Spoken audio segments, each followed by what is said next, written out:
खबर है मैं खुश आमदीद में हूँ आपका मेज़बान सईद काजी। कुछ रन डाउन और फिर इंतहाई एक मौजूद मेहमान का तारुफ भी कराए देंगे, उनसे गुफ्तगू करेंगे। नून लीग और पीपल्स पार्टी का इत्तेहाद क्या इसे हम PDM 2.0 कह सकते हैं या नहीं, ये क्या सिलसिला है? उसके साथ पार्टी के अपोजिशन में बैठने के मशवरों के बावजूद ये फैसला हुआ कि मोहतरम शहबाज शरीफ साहब इक़्तिदार में आएंगे।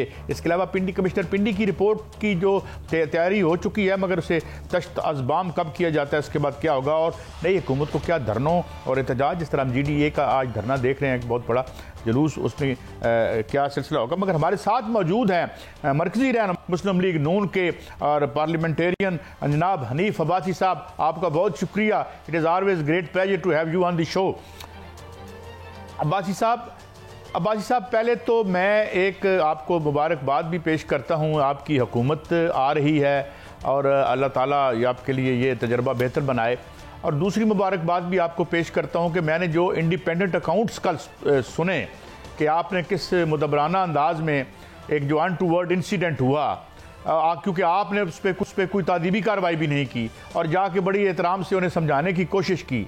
ये क्या हुआ और ये ट्रेंड जो आ गया है, क्या ये ख़त्म होगा इनटॉलरेंस का जनाब हनीफ अब्बासी साहब?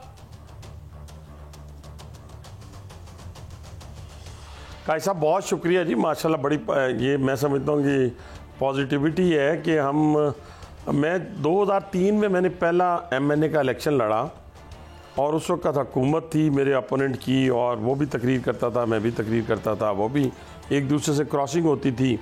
हम इलेक्शन जीत गए, वो हार गया। दूसरा इलेक्शन भी इसी तरह हम जीत गए, वो हार गया। तीसरा इलेक्शन जब इमरान खान साहब के मद्दे मुकाबिल आया तो यही गालम गलोच, लड़ाई झगड़ा, तो फायरिंग, ये सारी चीज़ें शुरू हो गई और ये आज के दिन तक जारी और सारी है। हमने MQM के ख़िलाफ़ मैं बहुत बोलता था नेशनल असम्बली के अंदर, अगर आपको याद हो। जी। लेकिन हम रात को खाना भी इकट्ठे खा लेते थे, कराची जाता था तो हलीब भी खा लेते थे। और इसके अलावा पीपल्स पार्टी की हुकूमत थी, काफ लीग की हुकूमत थी, अपना पॉइंट ऑफ व्यू देते थे। ये वाक़या जो हुआ है मैं आपके सामने रखना चाहता हूँ।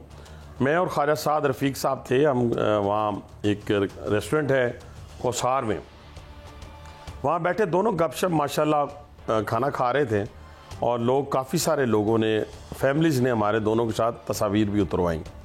3 ख़वातीन कॉर्नर पे बैठी थी। जब हम उठ के जाने लगे तो वेटर, जो हमारे वेटर तो नहीं कहूँगा, वो भी हमारे भाई हैं काम करने वाले, तो वो उन्होंने हमारे साथ तस्वीरें बनाई। तो इतने में खातून की आवाज़ आई कि मैं अब नहीं दोहराना चाहता यहाँ टेलीविज़न पे। तो मैंने और ख्वाजा साहब ने कहा दफ़ा करें यार। इतने में उन्होंने बददुआएं शुरू कर दी और साथ ही ऊंची ऊंची चोर चोर की आवाज़ लगा दी। तो मैंने मुड़ के गया, मैं उनके पास, ये शवाहिद है मेरे पास, मैं मुड़ के गया, मैंने कहा आप तीनों मेरी बहनों की उम्र की हैं, अब मुझे बताएं मैं आपको कैसे ट्रीट करूं। इस पे उन्होंने एक लफ्ज़ इस्तेमाल किया जिसके बाद हार्श वर्ड्स हुए और बस इतना सा वाक़या हुआ। लेकिन कहने से मुराद ये, ना लड़ाई, ना झगड़ा आपके साथ, ना मैंने आपको घूरा, ना मैंने आपको देखा, मेरी तो पीठ थी आपकी तरफ।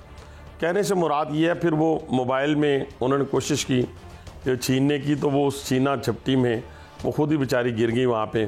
तो अफसोसनाक बातें हैं ये। देखें ना, हम माएँ बहनें बेटियों वाले हैं, ये तो नहीं है कि हम घर से फारिग हैं। तो इस तरह किसी मर्द के हाथों पड़ना, उसको किसी चीज़ को छीनना, तो ये मुनासिब रवैया नहीं है। लेकिन इसके बावजूद मैंने तो किसी इसलिए नहीं की कि ये मेरे लिए तो नहीं, उनके लिए बाइसे शर्म हो सकता है। मेरे लिए क्या है, मैंने तो अपने आप को डिफेंड तो करना ना काजी साहब। बिल्कुल। ये तो नहीं हो सकता कि मैं अपना गिरेबान किसी के हाथ में भी दे दूं, चाहे वो खातून हो, बच्चा हो या मर्द हो। यहाँ तक मैंने आज की डेट तक तो किसी को नहीं आने दिया। आज की डेट तक मैंने बड़ी एग्रेसिव पॉलिटिक्स उन्होंने अटैक करने की, इवन कि मैंने एडमिनिस्ट्रेशन को यहाँ तक नहीं आने देता था। उन्होंने वो मेरा हाथ से मोबाइल छीनने की उन्होंने कोशिश की, जो कि मेरे से वो छीन नहीं सकती थी, तो इसलिए मैंने ये उन्होंने किया। बहरहाल मैं समझता हूँ कि ये ट्रिकल डाउन इफेक्ट होता है। जब बाप गाली देता है तो बेटा भी गाली देगा, काजी साहब जब लीडर गाली देगा तो कारकुन भी गाली देगा। लेकिन अगर हमने इस चीज़ को ना संभाला दिया और हमने अपने बाउंड्रीज के अंदर ना रहे, तो ये देखें ना, ये चीज़ें हमारे जैसा, हम तो पॉलिटिकल वर्कर हैं, हम कोई वो लोग तो नहीं है, कोई शेवर मुर्गियों वाला स्टाइल तो नहीं है ना। हमने इज्जत करनी है, इज्जत करवानी है। ये कभी नहीं हो सकता हनीफ अब्बासी की ज़िंदगी में। याद रखिएगा कि मैं बाउंड्रीज कभी क्रॉस नहीं करता। मैंने जैसे कहा ना बेटियां भी हैं इसलिए बेटियों के तकद्दस को जानते हैं, बहनें भी हैं बहनों के तकद्दस को जानते हैं, वालदा मोहतरमा दुनिया से चली गई हैं लेकिन माँ के तकद्दस को जानते हैं। कहने से मुराद ये है कि हम ये सारे तकद्दस को जानते हैं, लेकिन अब किसी को न तकद्दस का ख्याल रहे, न भाई का ख्याल रहे, न अपने औरत होने का ख्याल रहे, न इज़्ज़त का ख्याल रहे, तो फिर शायद मुश्किल होगा किसी के लिए भी हमारे साथ उलझना।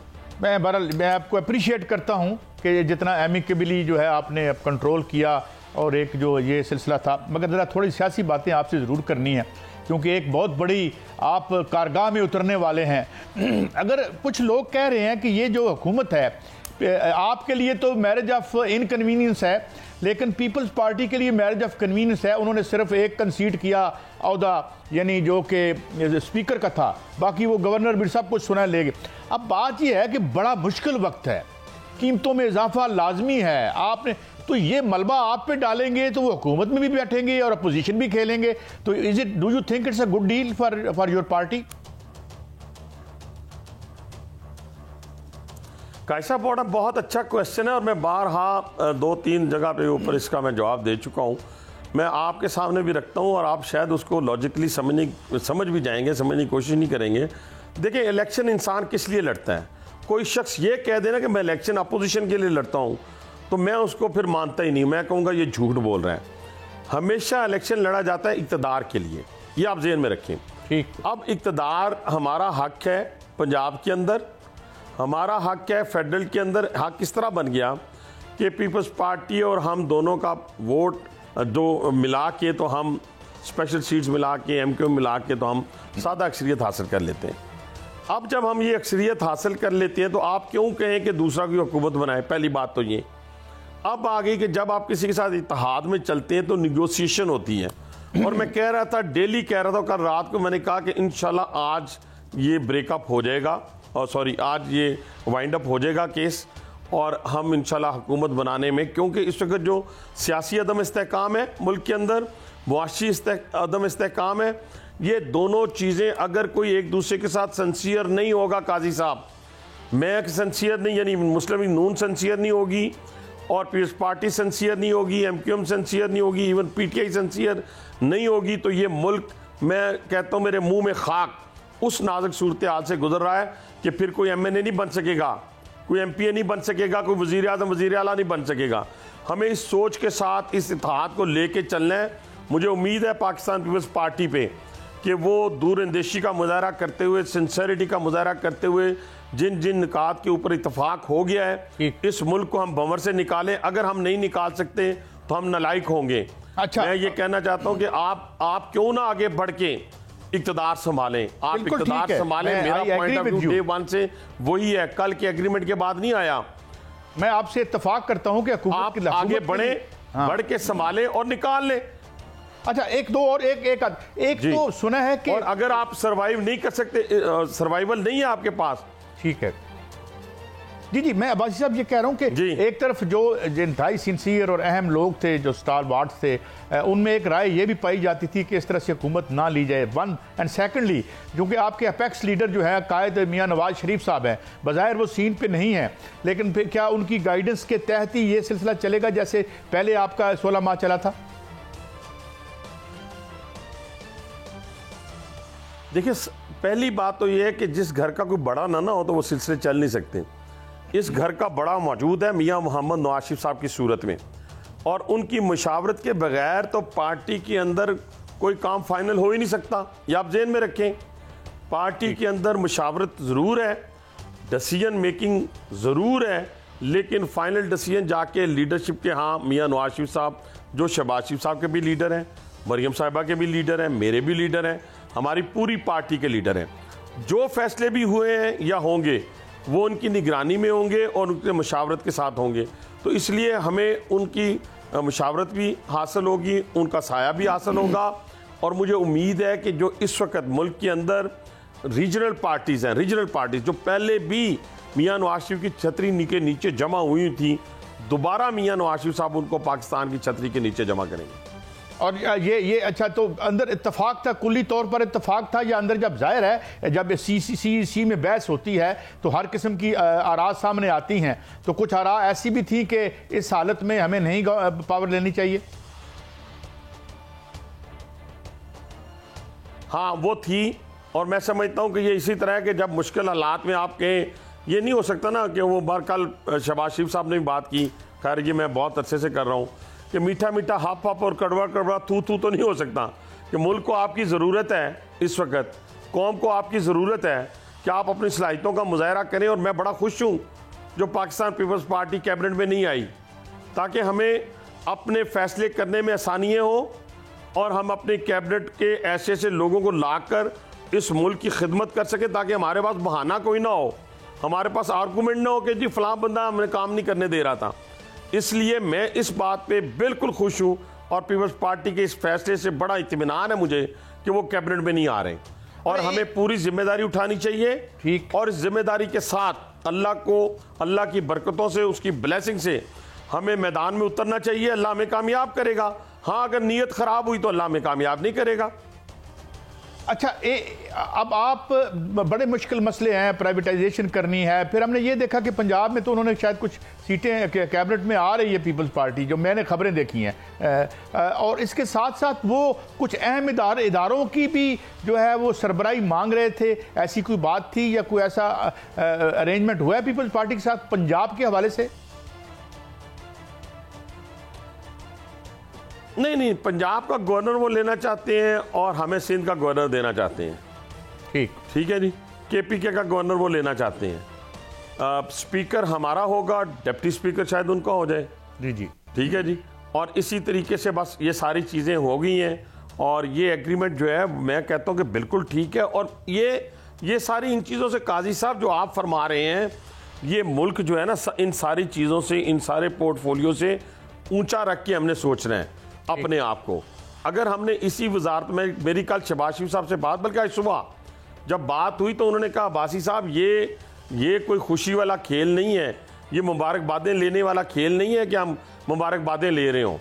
ये हमारे लिए मुश्किल हालात हैं, लेकिन अल्लाह के फजल करम से हम निकलेंगे। इसमें हमारी पार्टी की भी सर्वाइवल है, इस कौम की भी है, इस पाकिस्तान की भी है। हमने सब एक ऐसा, मेरी रिक्वेस्ट है आपसे जी, आप बहुत माशाल्लाह जहांदीदा हमारे भाइयों में से भी हैं, जहांदीदा जर्नलिस्टों में से भी हैं। मैं सिर्फ एक गुजारिश करना चाहता हूँ, ये जो अंधी गोली हम चलाते हैं ना, अंधी गोली जो किसी को भी लग सकती है, अभी आप देख लें, गाली मुझे नहीं पड़ रही, शहबाज शरीफ साहब को नहीं पड़ रही, ये जाने में और अनजाने में हम अपने इस मुल्क को अदम इस्तेहकाम की तरफ धकेल कर, खुदा ना खास्ता मेरे मुंह में खाक, हम लीबिया, शाम और इराक की तरफ इसको ना लेके जाए। हम अपनी लड़ाइयाँ खुद लड़ें। हम एक पॉलिटिशियन दूसरी पॉलिटिशियन के खिलाफ लड़ाई खुद लड़े। हम किसी अदालत को, किसी और अदारे को अगर हम करेंगे तो आप ये ज़हन में रखिएगा, भाईजान स्वात का ऑपरेशन उस वक्त शुरू हुआ था काजी साहब जब मार्गला की पहाड़ियों पर लोग पहुंच चुके थे। तो वो भी तो कोई लोग थे ना जिन्होंने अपना खून दिया था। हमसे बड़ा विक्टिम कौन हो सकता है? हम कहते हैं इस मुल्क को खुदा के लिए अपनी लड़ाई तक महदूद रखें, सियासी लड़ाई तक, इंस्टीट्यूशंस को सियासत से अबव रखें और अपनी बिल्कुल मैं एग्री करता हूं, और आप बड़ी पॉजिटिव बात करें। अब्बासी साहब, एक चूंकि आप पिंडी से जीतते हैं और माशाल्लाह बड़ा आपकी वहां पे एक कॉन्स्टिट्यूंसी मजबूत है, ये जो एकदम से ज़मीर जाग गया कमिश्नर रावलपिंडी का, पता नहीं क्यों उन्होंने तकलीफ दी, नींद खराब कर दी, तो इस पे भी अब बड़ी सियासत हो रही है और उस पे वो मांग रहे हैं, इस्तीफे मांग रहे हैं, जनाब ये हो रहा है वो हो रहा है। तो ये क्या हुआ वाकया, आप इसे कैसे देखते हैं? अच्छा, पहली बात तो ये काई साहब कि 10 घंटे पहले या 12 घंटे पहले मैं उनके पास एक सिविल मैटर लेके गया था उनके ऑफिस में अपनी ज़ात का। वहाँ पे गपशप हुई। गपशप के दौरान उन्होंने कहा कि अब बासी साहब, क्योंकि आपने कार्डियोलॉजी बनाया है, यूरोलॉजी बनाया, मेट्रो बनाई, बहुत सारे मेरे प्रोजेक्ट का जिक्र किया, तो अब हमने ना 3-4 जो मेगा प्रोजेक्ट हैं, रिंग रोड है, एक वुमेन एंड चिल्ड्रन हॉस्पिटल है, एक लई का नाला लई है, इसको ना हमने मुकम्मल करना। 20 दिन में मैं जाने से पहले आपको ना कुछ टिप्स दे के जाऊँगा। तो आप एक सॉलिड वेस्ट मैनेजमेंट कंपनी की मीटिंग हो रही है, अगर उसमें बैठ जाएँ, अपने तजर्बे की रोशनी में कुछ बताएं हमें। मैं बैठना भी नहीं चाहता था, मैं बैठ गया। इससे पहले भी उन्होंने मुझे मुबारकबाद दी, उस दिन फिजिकली मुझे मुबारकबाद दी। उनके चेहरे से कोई स्ट्रेस महसूस नहीं हो रहा था, कोई परेशानी महसूस नहीं हो रही थी, और बड़े खुश थे, गुडी थे। रातों रात जो उनका चेंज हुआ ना सर, देखें वो महदूद रहते, अव्वल तो उनका ना वो DRO थे ना वो RO थे, उनका इलेक्शन से कोई ताल्लुक, ना गिनती के वक्त उनका कोई ताल्लुक, ना उनके आरओ की अपॉइंटमेंट से कोई ताल्लुक, ना आरओ की इंस्पेक्शन से उनका कोई ताल्लुक, किसी किस्म का कोई ताल्लुक नहीं था कॉन्स्टिट्यूशनली, लीगली किसी किस्म का भी। बहरहाल ये हुआ ये कि 18 दिन उनकी रिटायरमेंट में रहते हैं, बहुत सारे ताने बाने मिल गए हैं। चीफ जस्टिस कहाँ से आ गए बीच में? काजी साहब, यानी चीफ जस्टिस ऑफ पाकिस्तान को आप मुर्दे इल्ज़ाम ठहरा रहे हो, वो किस लिए? चले इलेक्शन कमीशन को आपने कह दिया, बल्कि वो भी किस लिए? वो भी अब ये एविडेंस आपके पास मौजूद हैं तो लाएं। आपने कहीं ठप्पे लगते हुए, जहां तक हमारी रसाई नहीं थी, आप ठप्पे लगते, फिर आपने कहा 70 हज़ार लीड से जितवाया। भाईजान 14,000 की तो मेरी लीड है, 14,700 की। बाकी जितने मेरे कैंडिडेट्स हैं डिस्ट्रिक्ट रावलपिंडी से, किसी की 15,000 की है, किसी की 19,000 की, किसी की 11,000 की है। कहने से मुराद ये कि झूठ का पुलंदा भी था, और फिर काजी फायज ईसा का नाम लेना, चीफ इलेक्शन कमिश्नर का नाम लेना, और फिर सारे चीज़ को इस तरह मिलाना। इनकी पूरी फैमिली, अभी मेरे पास कुछ ऐसे शवाहिद मिले हैं जिसकी वजह से ये ट्विस्ट करना चाहते थे, अपनी रिटायरमेंट के बाद इनकी गिरफ्तारी थी। ये आज मैं आपको खबर दे रहा हूं। अच्छा अब्बासी साहब, मैं एक तक सारी चीजें आखिरी करना चाहता हूं। मुझे पता है आज बड़ी मुश्किल से भटक के रास्ते में आप हमारे प्रोग्राम की खातिर आए हैं। I am really very very thankful to you. Abbasi साहब, नहीं, वो कैसा आपकी जात की खातिर जी, आपकी नहीं, मैं जानता हूं आप हमेशा प्यार करते हैं और आज से नहीं, शुरू से ही। अच्छा अब्बासी साहब, ये बताएं कि एक तरफ मुश्किलात तो हैं, मगर ये एक धरनों की सियासत आ रही है। मौलाना फजलुर रहमान साहब भी कह रहे हैं जी हम करेंगे, बलूचिस्तान से कुछ इश्यूज हैं, GDA का आज भी जलसा हुआ, तो ये भी क्या एक चैलेंज होगा आने वाली गवर्नमेंट के लिए?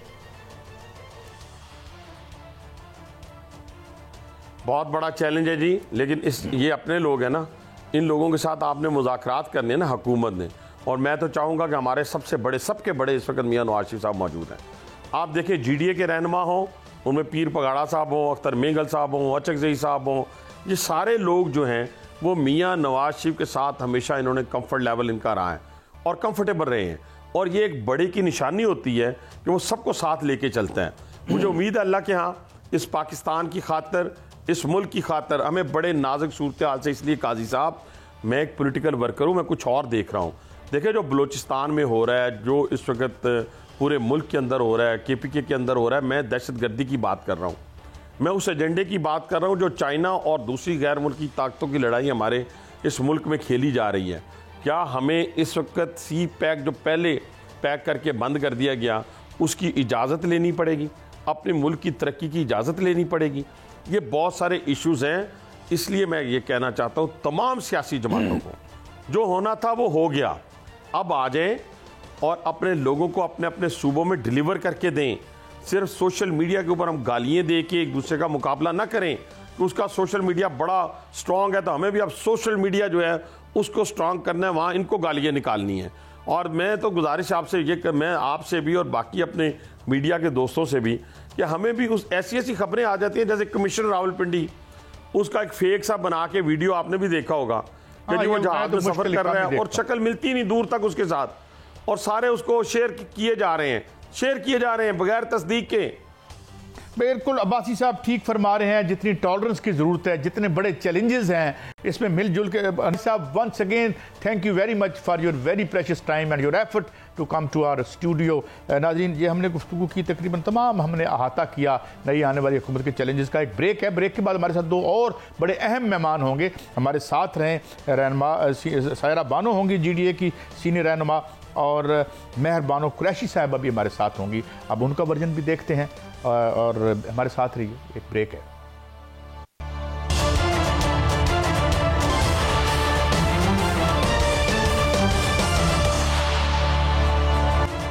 वेलकम बैक नाज़रीन। जैसे मैंने अर्ज़ किया था कि हमारे साथ GDA की सीनियर रहनुमा सायरा बानो साहिबा भी हमारे साथ हैं, और मेहर बानो कुरैशी साहिबा रहनुमा PTI ने भी हमें ज्वाइन किया है।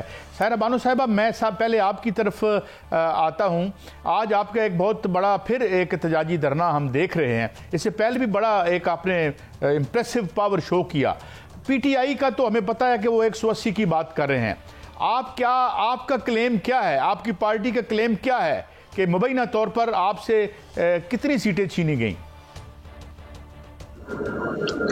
हमारे तो पूरे सिंध का सौदा हो गया है, सीटों की क्या बात है। नहीं क्या मतलब नहीं होता है ना कि ये फार्म 45 की बात कर रही हैं मेयर बानो साहिबा, तकरीबन हर प्रोग्राम में देखता हूँ इनको, तो कोई इस तरह आपका कोई पर्टिकुलर है मुतालबा है सरकार से या इलेक्शन कमीशन से? स्पीकर साहब की अगर आपने प्रेस कॉन्फ्रेंस सुनी हो तो उन्होंने यही कहा था कि हमें पहले ये ऑफर दी गई थी कि जीडीए को खत्म करके अपने मुस्लिम लीग फंक्शनल के नाम से आके पीपल्स पार्टी के साथ हाथ मिला लें तो सीट्स हैं, वरना आपकी जीडीए के सामने 0 लिखा हुआ है। अब अगर आप मुझसे पूछ रहे हैं तो पूरे सिंध को 5 साल के ठेके पर दिया गया है। मैं कितनी सीटों की बात करूं, आप बताइए। सारा बानो साहिबा, हम एक देख रहे हैं एक अरसे से ये अब चौथा दौर होगा पीपल्स पार्टी का, और कोई यहाँ डिलीवरेंस के हिसाब से भी कोई अच्छी खबरें, हाँ कुछ चीदा बातें वो जिसको वो टाउट करते हैं कि जनाब ये बड़ा अस्पताल बना दिए, ये बना दिए। क्या कुछ सीरियस अल्टरनेटिव पीपीपी को मिला नहीं है या उन्हें हमेशा वॉक ओवर ही मिलता रहा है मुबैना तौर पर? सारा बानो साहिबा, यही हुआ है। अब आप देखिए, मैं अब आपको क्या, फिर आप मेरे प्रोग्राम में से बहुत सारी बातें कट हो जाती हैं तो फिर मेरी बात अधूरी रह जाती है, अब आम तक पहुंचती नहीं, हम नहीं काटेंगे। सीरियस क्या, जब शुरू से ही इसको सूबे सिंध को आया हुआ है तो क्या सीरियस इस उसमें मिले कि जिस वक्त यहाँ पर सेकंड लार्जेस्ट पार्टी सिंध की जीडीए है, तो जाहिर है अब तो एक ग्रैंड डेमोक्रेटिक अलायंस इसमें बाकी पार्टीज की थी, बट ये कि मुस्लिम लीग फंक्शनल पहले हम लोगों की नुमाइंदगी वहां पर भी कौमी असेंबली में भी रही और यहाँ पर भी रही, और जिस तरीके से फिर ये सिंध के ऊपर कब्जा होता गया और फिर सिंध की बोलियां लगती गई, तो ऐसा नहीं है कि वहां पर उनका कोई ऑल्टरनेटिव नहीं है। ऑल्टरनेटिव हम लोग मौजूद हैं। और जिस तरीके से इन्होंने ब्यूरोक्रेसी में एक ऊपर से लेकर नीचे तक एक करप्ट निजाम लेकर आए हैं। वैसे तो मैं कभी भी ब्यूरोक्रेसी के हक में नहीं रही, मैं ये कहती हूँ और मैं अब भी ये कहूंगी, बरमला कहती हूँ कि इस मुल्क को इस नहज तक पहुंचाने में ये इस सारे सिस्टम का हाथ है, इस पूरे सिस्टम का। और जाहिर है 15 साल अगर आपकी हुकूमत रहेगी, पहले 5 साल फिर 10 साल, उस 10 साल में जब आपकी गवर्नमेंट हो, सब लोग आपके हो, सब आपके मातहत हो, तो फिर वो जो पंजे हैं ना वो बहुत अंदर तक चले जाते हैं। फिर जाहिर है फिर जो कोई दूसरा अगर हम उनसे फाइट कर रहे हैं तो वो फिर हमारी जो लड़ाई है वो मुश्किल मरहले में दाखिल हो जाती है। जैसे कि अभी जिस वक्त मैं ग्राउंड पर थी तो मेरा मुकाबला मेरे ओपोनेंट से नहीं था, मेरा मुकाबला DRO, RO, AC, DC, police वाले, बल्दिया, मेरा सरकारी इदारों से मुकाबला था। उस शख्स से नहीं था मुकाबला जो मेरे ओपोनेंट था, उससे मुकाबला नहीं था। तो इन लोगों ने जो हाल किया है वो यही है। और बाकी ये कि इनको गो हेड किसने दी है, सबसे बड़ी बात ये है। और ये बात तो जाहिर है पीर साहब ने कही है, उससे पहले भी ये बाज़गश सुनने को मिल गई थी। और ये बहुत पहले मैंने कहा था कि जब ये सब चीजें होती हैं, जब बोलियां लगती हैं तो बस ठीक है, फिर जो अपने आप को मुहब्बे वतन कहते हैं फिर ना कहें मुहब्बे वतन। जब आपने पैसा देखकर ही बोली लगानी है तो फिर ठीक है, फिर लगाएं, फिर हमारी भी बोली लगा दें। फाइनल इस हवाले से वन फाइनल क्वेश्चन, फिर मैं मेयर बानो साहबा को वेट करवा रहा हूँ, माफ़ी चाहता हूँ। ये बताइएगा सायरा बानो साहबा कि अब ये एहतजाज का क्या लाए अमल है? आपके लोग तो बहुत इंप्रेसिव हैं, तो क्या कोई इसकी आपने स्ट्रेटजी या लाए अमल बनाया है कि इसको लेके आगे कैसे चलना है आपने? जी देखिए, अभी फिर हम लोगों की एक सैटरडे को मीटिंग है और उसके बाद फिर एक बदीन में जलसा इसी तरह का पावर शो करेंगे और उसके बाद कराची में भी होगा फाइनल। लेकिन हम लोग तो एक हाई कमीशन कमेटी का मुतालबा कर रहे हैं जो कल साइन ने किया कि सुप्रीम कोर्ट के अंडर वो कमेटी हो और वो देखे कि ये जो लोग सड़कों पर हैं इन्होंने वोट किसको दिया। ये ऐसे नहीं हो सकता।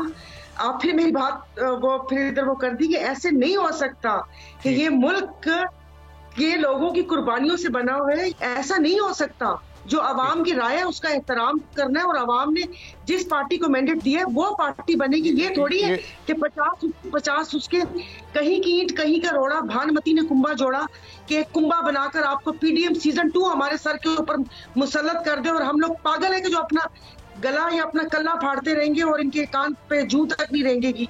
नहीं, बिल्कुल ठीक कहा। Thank you very much for your patience मेहरबानो। बहरहाल और तो मैं कुछ कहूँ ना कहूँ, मगर एक बात मुझे बड़ी पॉजिटिव लगती है कि इस बार जिस तरह कौम की बेटियां मुतहरक हुई हैं और जिस तरह उन्हें हम सिर्फ नाजुक से सिनफ आहन नज़र आती हैं हमें। अब मेहरबानो, आप भी एक जंग लड़ रही हैं और एक आर्डील में आपके वालिद मोहतरम भी हैं, हमारे एक वेटरन पॉलिटिशियन हैं। आप क्या समझती हैं कि ये जो अब गवर्नमेंट बनी है, आप अपोजिशन में आप जाएंगे, आप दो पार्टियों के साथ भी हैं, तो क्या आपका जो अब लाहे अमल है, और क्या आपको लगता है रोज़ाना आप रिफॉर्म 45 लेकर इदारों की दस्तक और चौखट पर जो है एक सदाए एहतजाज बुलंद करती हैं, तो यूँ आपको लगता है कि you will get any relief from, अब तो गवर्नमेंट बन भी गई है, तो कैसे देखती हैं आप अपनी स्ट्रगल को? देखिए, नाउमीदी कभी नहीं होनी चाहिए है, तो उम्मीद तो हमेशा है कि इंसाफ मिलेगा, हमारी अदालतों से, हमारे अपने इदारों से इंसाफ मिलेगा। और अगर नहीं भी मिलता, हम कोशिश करते रहेंगे, क्योंकि कोशिश हम क्यों कर रहे हैं? क्या मैं इस वक्त एक सीट के लिए ये कर रही हूँ? नहीं, हम कोशिश कर रहे हैं पाकिस्तान में जमहूरियत को मजबूत करने की। मैं यहाँ पर आज एक सीट के लिए नहीं लड़ रही।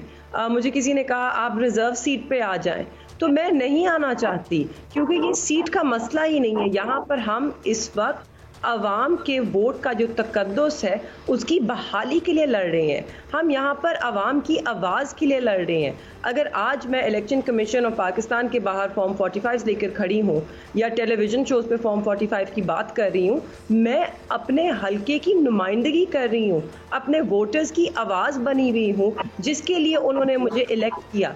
मेरी जिम्मेदारी भी यही है कि उन्होंने अपने वोट की जो अमानत मुझे दी है, मैं उसका दिफा करूं, और मैं वो अपना जो जिम्मेदारी है उसे सरअंजाम दूंगी, चाहे मुझे कितना अरसा भी क्यों ना लग जाए।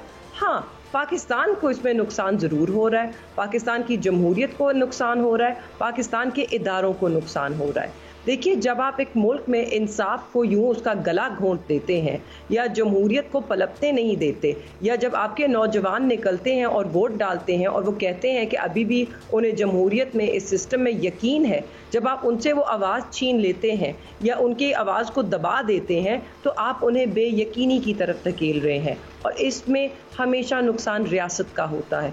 हम सब चाहते हैं कि रियासत का नुकसान ना हो। ये हमारा मुल्क है, हमारा जीना मरना यही है। ना मेरी कोई लंदन में प्रॉपर्टी है, ना मैं वहाँ भाग के जा सकती हूँ, ना मेरे वालिद गए, ना मेरी जमात के लीडर इमरान खान साहब गए। हम तो सारे यही हैं, हमारा सब कुछ इस मुल्क में है। हम चाहते हैं कि ये मुल्क बेहतर हो, हम चाहते हैं इस मुल्क में जमहूरी निज़ाम हो, हम चाहते हैं हमारे इदारे मजबूत हों, हम चाहते हैं यहाँ पर इंसाफ हो। हम उस सब के लिए लड़ रहे हैं।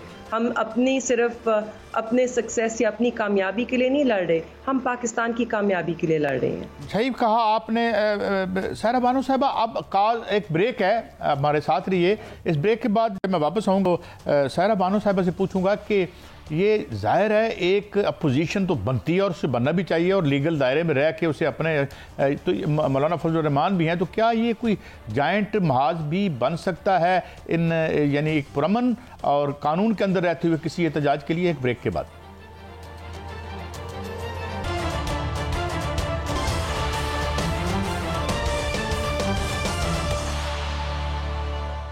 Welcome back. गलत या सही, सायरा बानो साहिबा, कहा जाता था वतन अजीज़ को इस तकसीम से पहले भी, इस खत्ते को, कि ये बहुत सी कौमियतों का जेल खाना है, मगर हम इसे एक वेलफेयर जगह बनाना चाहते हैं सब तमाम कौमियतों के लिए। तो अब आवाज़ें आ रही हैं हर जगह से, सदाए एहतजाज है, और ज़ाहिर है उसका लीगल कॉन्स्टिट्यूशन के अंदर उसके एक्सप्रेशन की जो तरीके भी मौजूद हैं। तो आप ये समझती हैं कि ये एहतजाज में जो है आवाज़ इकट्ठी हो सकती है, और मौलाना फजलुर रहमान भी बीच में एक बड़ा, मैं एक एबरेशन कहूँगा, वो भी शामिल हैं, और उनके भी वो भी बड़ा। तो क्या GDA, मौलाना फजलुर रहमान और ये PTI कोई इस हवाले से can they join hands? Saira Bano साहिबा जी, अभी तक तो वो क्या कहते हैं, मैं लफ्ज़ नहीं बोलूँगी, मुझे इस लफ्ज़ से हमेशा चिढ़ रही है, वन पेज। यानी कि अभी तो एक उस चीज़ के ऊपर हम लोग हैं कि हाँ, हम लोग एहतजाज करेंगे। ज़ाहिर है जो मैंडेट है उनसे भी छीना गया है, और PTI के साथ जो यहाँ सिंध में हुआ है, आप सोचिए, चले मैं रूरल एरिया की तो बात नहीं कर रही, पूरा कराची आप जाके जिस गली कूचे उससे पूछ लें, वहां पर PTI मौजूद है। ऐसे कैसे हो सकता है कि PTI को सीट्स नहीं मिली, और MQM जिसको अवाम मुस्तरद कर चुकी है। बाखुदा PDM गवर्नमेंट पहले तो थी वो मुस्तरद, लेकिन फिर जिस तरीके से उन्होंने PTI का उस गवर्नमेंट में साथ छोड़ा, और उसके बाद PDM जमात का हिस्सा बनी है, जो उनके रहे सही वोटर्स थे वो भी खत्म हो गए। हाँ, MQM हकीकी लंदन वाली के वोटर्स अभी भी मौजूद हैं, लेकिन ये जो 4-5 का सर्कल था, जो 4-5 करता धरता है, इनके वोटर्स खत्म हो चुके थे। कैसे इनको यहाँ पर सीट्स दिला दी गई? तो ज़ाहिर ज्यादती तो हुई है। हलीम आदिल शेख साहब हैं हम लोगों के साथ। अब देखिए आगे क्या होता है। बाकी क्या मैं आपको कहूँ, जैसे अभी मेयर बानो साहिबा ने कहा कि फॉर्म 45 का, तो उससे पहले फैसल वाडा साहब ने एक प्रोग्राम में कहा, मुझे बड़ा दुख हुआ, और उसके ऊपर किसी ने एक्शन नहीं लिया। सुप्रीम कोर्ट को एक्शन लेना चाहिए था, इलेक्शन कमीशनर को एक्शन लेना चाहिए था। उन्होंने कहा कि 3-4 सीटें वापस होंगी, बाकी पे सब आप लोग छोले खाओ। जब एक बैठ के नेशनल टीवी पे बरमला इस जो क्या कहते हैं कानूनी रास्ते को कह रहे हैं कि इस फॉर्म 45 पे छोले खाएं, तो अब ये इस चीज को लिंगर ऑन करेंगे, देखते हैं क्या होता है क्या नहीं होता। और क्योंकि बड़ी अच्छी बात है जी उन्होंने की। अब आपने मुझसे कहा ना कितनी सीट्स, तो मैं आपको ये कह रही हूँ कि बात अब सीट की नहीं है, बात अब ये सिंध की बका की है। जो इन लोगों ने सिंधी अवाम, यहाँ सिंध के नौजवानों से उनकी उम्मीद छीनी है कि जो यहाँ पर तालीम का सिस्टम है, जो सेहत का सिस्टम है, जो जिस तरीके से एग्जाम्स होते हैं, जिस तरीके से होते हैं, हर चीज में इन्होंने करप्शन, भले वो एमडी कैट का हो, भले वो पीसीएस का एग्जाम हो, भले अभी जो कल एक एग्जाम हुआ है जिसका पेपर लीक हो गया, इन्होंने उम्मीद छीन ली है कि जिसकी जान पहचान हो, जिसके पास रिश्वत हराम का पैसा हो, वो तो आगे बढ़ सकता है, लेकिन आम नौजवान नहीं हो सकता। हमारी जंग इसके खिलाफ है, वरना तो फॉर्म 45 है, उसको पकड़ के मैं भी दरवाजा खटखटा लूं। लेकिन बात यह है कि मैं ज़ाहिर पूरी पार्टी के हम साथ हैं, और बात जैसे मेहर बानो साहिबा ने की, बहुत बहुत अच्छी बात की है कि वो सीट की जंग नहीं है, जंग बका की है, इस मुल्क की बका की है। तो हमारी जंग तो ये है कि भाई जायज हकूक दे दें आवाम को, आपसे कुछ नहीं मांगते। अब ये बंदरबान अच्छा, ये बड़ी अच्छी बात की आपने सायरा, आपने बड़ी सही बात की, और मैं ये बात मेहरबानो आपकी तरफ लेके आता हूँ। जिस तरह आपने इस बात का आगाज़ किया कि ये एक इलेक्शन का मसला नहीं है, अब जिन इश्यूज़ की तरफ इशारा कर, सोशल सेक्टर हमारा बर्बाद है, कोई अस्पताल, ये क्या हम क्या बिजली के बिल, गैस, ये सारी चीज़ें जो आ रही हैं, मुझे लगता है कि ये डोमिनेट करेंगी। और अगर अपोजिशन ने इन इश्यूज को इनकॉर्पोरेट ना किया तो मुमकिन है अवाम अपोजिशन से आगे निकल जाएं, ये भी कुछ लोग कह रहे हैं। मेहरबानो, कैसे देखते हैं आप? इससे बहुत बड़े इश्यूज हैं। देखिए पाकिस्तान में सोशल इश्यूज को साइड पर रख देते हैं, पॉलिटिकल इशू को भी साइड पर रख देते हैं, मगर एक जिस इशू को आप साइड पर नहीं रख सकते वो है आपकी मईशत। इकोनॉमिक क्राइसिस है पाकिस्तान में। IMF ने कहा है कि जो इस वक्त पाकिस्तान का डिफॉल्ट है वो इनएविटेबल है।